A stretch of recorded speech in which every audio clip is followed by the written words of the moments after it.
But what we're going to talk about now is how to make your year, this next year, wonderful for you and your life. How do we make it the best year ever? Let's start by just a quick question. Have you made any New Year's resolution? And I ask that because about 70% of Americans make New Year's resolutions. So chances are you probably have. And if you haven't made a New Year's resolution, maybe you've decided that you don't make resolutions because they're always hard to get through or something, but most people do make some kind of resolution or some kind of commitment to do something new or different or better than what they did before. So what's yours? Now, today's the 11th of January, and you might even be forgetting what your New Year's resolution is because historically, the research has shown that 85% of all New Year's resolutions are forgotten within 3 weeks of making. So chances are you're actually already moving into forgetting what your New Year's resolution even is, and that's not okay. So what can we do to actually accomplish those goals, those resolutions that we have? What was it for you? Maybe it was, I want to eat healthier. Maybe it was, I'd like to lose weight. Maybe it is something like, I want to spend more time with my family. I want to have more intentional conversation with my wife. I want to spend more time in the gym. What is it for you?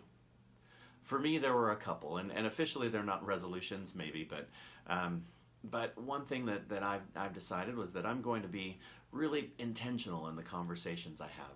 I tend to come home from a relatively long day and I'll be asked, how was your day? And I'll say it's good. And well, it was good. However, usually my wife or my kids asking the question don't want to know that it's good. They want to know how the day was. And so being more intentional in my communication, I think is important for me, important for our family, and so that's a step that I'm going to take. But what is it for you? And how are we going to get there and not fall into the trap of forgetting what our New Year's resolution is, becoming frustrated and just stopping it all together so that this year is just like last year and we wonder why we're doing the same thing over and over again. So I'm going to give you some tools, some steps to make your New Year's resolution as powerful and as effective as possible. And so what we're going to talk about today is instead of just making a resolution, we're going to make some goals. And not only are we going to make some goals, we're going to make some SMART goals. You've probably heard this acronym before. You may have even heard someone explain what this acronym is. However, what most of us fail to do in a lot of cases is just apply that information. So we're going to take a moment and apply this strategy, this SMART strategy, and make some goals. So SMART is an acronym. Each letter in SMART means something, and so the S, the first S, means specific. When you are making a goal, you want to be incredibly specific in that goal that you're making. So for the S specific, we're going to use a weight loss New Year's resolution to illustrate this. So let's say our resolution or our goal is we would like to lose weight, and that's a very common one. What's your New Year's resolution? I want to lose weight. Well, that's great, but let's make it specific, because if it's not specific enough, we may have trouble understanding if we're getting there or not. So instead of just saying I want to lose some weight, let's make it really specific. I want to lose 21 pounds. That's a lot more specific. That's something that you can track down the road. So step number 1 is being specific. Step number 2 is making sure that whatever goal that you have is something that's measurable. A goal that I've had at different points in my life is the number of books that I'm going to read over the course of the year. So let's say instead of making the goal of I'd like to read more, maybe the goal is I want to read 20 books this year. Having that goal of reading 20 books this year gives me something that I can measure. I can see how close I am getting towards my goal.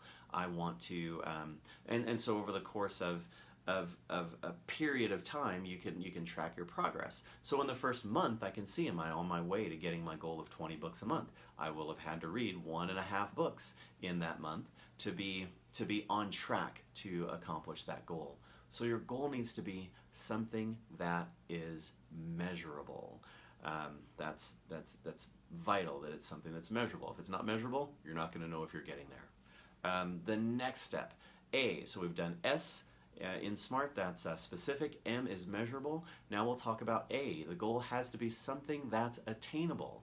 I was talking with a family member of mine, my brother actually. I didn't tell him I was going to talk about this, but I was talking with my brother one day, and he was talking about our Spartan races. We go out and we do Spartan races throughout the year, and I'm thankful this year I was able to complete a trifecta, which is these 3 different distances of Spartan race. It was really amazing what we were able to accomplish. Well, I was talking with my brother, and he says, I think this year I want to complete a triple trifecta, which was accomplishing these 3 races 3 different times throughout the year. So that's 9 Spartan races. And at the moment that he said it, for a brief split second, I thought, well, that sounds like a good idea. Maybe we can do that. But as I started thinking about it, you have to travel to these races. They're not cheap to be a part of. There's a lot of training and a lot of wear on the body. Very quickly I realized that a triple trifecta, and it's potentially time away from the family, a triple trifecta for me was not going to be something that I could accomplish. It just wouldn't have been attainable. And so we want to make sure when you're creating a goal, when you're setting a resolution, that it is something that actually is a thing that you can accomplish. So the A in SMART is attainable. Now, the R in goal setting, is it relevant? Sometimes it's possible to create a goal that's not very relevant, or it doesn't really mean anything. And if the goal doesn't mean a whole lot to you, then it's possible that you'll give up right away, or you'll forget about it right away because the goal really didn't mean much. So an example of something that's relevant or not. Well, let's say out of nowhere, I just decided that I want to become the best basket maker in the world, and so that's my New Year's resolution. I'm going to become a basket maker. Now, I'm not saying there's anything wrong with basket making. However, if I don't particularly love baskets and my family doesn't do a whole lot with baskets, it doesn't really help me. It's not really relevant to me and my life to become the world's greatest basket maker. It's the goal that we set, the thing that we want to do needs to be something that is relevant. Or the other people use that R as realistic. Is it a goal that's realistic? If I decided that today at 42 I want to be an NBA superstar or something like that, that's not really realistic. So making sure that when we're creating our goals, we want to accomplish these goals that we're talking about. Make sure that we make it realistic. Make sure that we make it relevant. The last thing that we're going to talk about is time dependent. We want to make sure that the goal that we're setting is something that is time dependent. You can measure it over a period of time. So I had made an initial goal, or talked about a previous New Year's resolution, that I had to read more books, or to read 20 books over the course of a year. That is time dependent. You can break then that large goal into smaller goals, so that over the course of the year I want to read 20 books, so maybe I make a smaller time dependent goal. Every month I want to read 2 books over the course of the year. I'll actually do better than my New Year's resolution if I achieve those short goals. If I just made the goal of I want to read more books and it's not over a period of time, again, you can't measure it, and if you can't measure it, or if you can't track progress, you're likely not going to have any progress. So we're creating our New Year's resolutions. As we're doing that, make sure that they are specific, make sure that they are measurable, make sure that they are attainable or action-oriented, something you can do, make sure they are relevant and realistic. Make sure they are time dependent, that you have this goal set aside over a period of time, and you're going to be more likely to achieve them. And that's what I want for you. And so that's why we're doing this today. So now you might be thinking, after going over this, okay, I know what I want. I know what I want to accomplish. I'm starting to outline my goal really clearly, and hopefully you're doing this. Hopefully you've got a piece of paper or something right now that you're starting to write this stuff down, because if you write it down, it's going to be more concrete for you to be able to do. So you've written it down. You have an idea of what you want, and you have been specific. So now maybe you're thinking, I'm not really sure though how to get there. And hi Vicki, thank you for commenting. And feel free, throw your comments in, your New Year's resolutions in. We'd love to get that information, because when you put that out there, you're more likely to accomplish it. That's actually another real recommendation that works for people. Whenever you make that goal, that resolution more public, then you're held a little more accountable. Even if no one else is holding you accountable, you become more accountable yourself, because you've now told people what you're wanting to accomplish. So getting that out there is really important.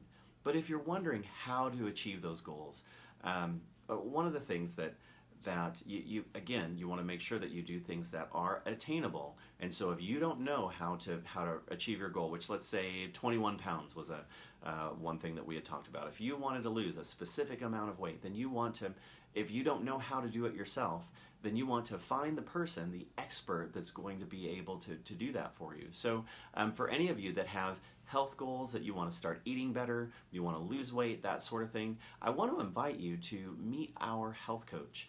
Kalisha is here in our office, and she helps us and helps our patients with things like nutrition, things like weight loss, thyroid issues, a number of things, and I invite you to be a part of that. So there's a thing that we're offering for anyone who is on this call today. So I thank you so much for being a part of this. Our special offer is our nutrition consultation, where you sit down with our health coach, and she goes over in a lot of detail where you are health-wise, where you are nutritionally, and then creates a protocol to get you where you need to be, in that regard. She's a pro. She's an expert, certified, and I trust her to be able to give you incredibly good health information to make a difference in moving your health in the right direction. A nutrition consultation is normally $97, and we're offering it for $40 today for anyone who is here on this call, for anyone that takes part in that consultation. So that's something that is available for you. If you would like to be a part of that, simply you give us a call at our office. Our number is 520-572-2596. She'll go over things like our 8-step weight loss protocol, that if you follow these 8 steps, and it's interesting, because when we think about our weight and changing our weight, we think of a couple of very specific things like diet and exercise. Those are 2 steps. There's actually 8 different things that can keep us from losing weight, and if we don't pay attention to each of those areas, we're not going to achieve the goal that we want to achieve. And if that's what you want, then you want to take the right steps to be able to do that, and she can help you with that. And I'm excited to see what that looks for you in the future. So again, if you'd like that consultation, just call our office at 520-572-2596, and we'll get that all worked out for you. And again, as you're setting up your health goals, be smart, specific, measurable, attainable, or action-oriented, relevant, and time-dependent. Put each of those pieces together, and I hope that you have a fantastic rest of your day. Thank you for listening. Thank you for commenting. Feel free to throw your comments in there at any point. Feel free to give us likes or shares, so that other people can get this content and make changes in their health. That's our mission, and I thank you for being a part of that. I'm Dr. Emil Tompkins. Have a great day.